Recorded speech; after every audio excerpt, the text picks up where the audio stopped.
Assalamualaikum warahmatullahi wabarakatuh. Waalaikumsalam warahmatullahi wabarakatuh. Nama saya Intan Melansari, nomor absen 3 dari 12 OTKP 2 akan mempresentasikan mengenai komunikasi. Pengertian komunikasi adalah sebagai jalannya proses di mana seseorang maupun kelompok orang menciptakan serta menggunakan sejumlah informasi agar saling terhubung dengan lingkungan sekitar.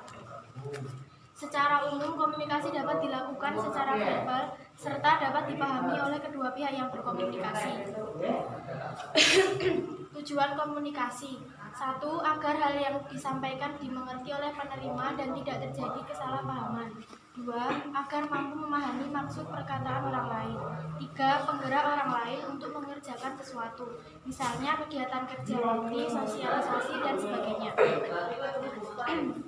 Fungsi komunikasi: 1. Untuk menyampaikan informasi. 2. Sebagai penyampai pendapat. 3. Sebagai bentuk interaksi dengan orang lain. 4. Untuk menambah wawasan dan ilmu pengetahuan. 5. Pengisi waktu luang. 6. Sebagai cara untuk membujuk dan mempengaruhi orang lain. 7. Untuk dapat mengenal diri sendiri. Dan yang ke-8, untuk mengurangi ketegangan atau mencairkan suasana. Kemudian sebagai hiburan dan untuk selalu menjalin hubungan yang baik dengan orang lain. Macam-macam komunikasi. 1. Komunikasi berdasarkan penyampaian, yaitu lisan. Komunikasi secara lisan dimaknai sebagai jenis komunikasi yang terjadi secara langsung tanpa ada batasan jarak, misalnya dalam suatu rapat, wawancara, maupun percakapan biasa. 2. Tulisan. Komunikasi secara tertulis merupakan jenis komunikasi yang penyampaiannya dilakukan dalam bentuk tulisan, misalnya naskah, spanduk, undangan, dan sebagainya. Kemudian komunikasi berdasarkan tujuan, yaitu komunikasi yang dapat dikategorikan menjadi beberapa macam, misalnya pemberian saran, pidato, perintah, ceramah, maupun wawancara. Komunikasi semacam ini menekankan bahwa komunikator menjadi faktor penting dalam jalinan interaksi tersebut.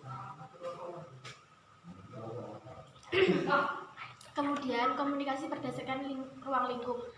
Ada internal dan eksternal. Internal ialah jenis komunikasi yang terjadi dalam ruang lingkup organisasi maupun perusahaan.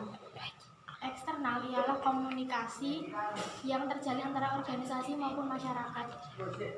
Kemudian komunikasi berdasarkan aliran.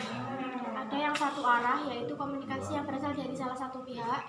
Dua arah, yaitu komunikasi yang punya sifat saling memberikan timbal balik.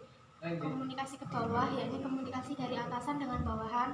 Komunikasi ke atas, yaitu komunikasi yang berasal dari seorang bawahan pada atasan. Dan komunikasi ke samping, yakni komunikasi yang terjalin di antara beberapa orang pada kedudukan setara. Terima kasih. Apakah ada pertanyaan? Ya. Ya. Apa ya dimaksud dengan komunikasi ke samping tadi? Komunikasi ke samping itu komunikasi yang terjalin di antara beberapa orang pada kedudukan setara. Misalnya saya sebagai kepala bagian dan Mbak juga sebagai kepala bagian. Kita saling berkomunikasi untuk memecahkan suatu masalah gitu Mbak maksudnya. Oh ya, terima kasih. Presentasi dari saya, semoga bermanfaat. Wassalamualaikum warahmatullahi wabarakatuh. Waalaikumsalam.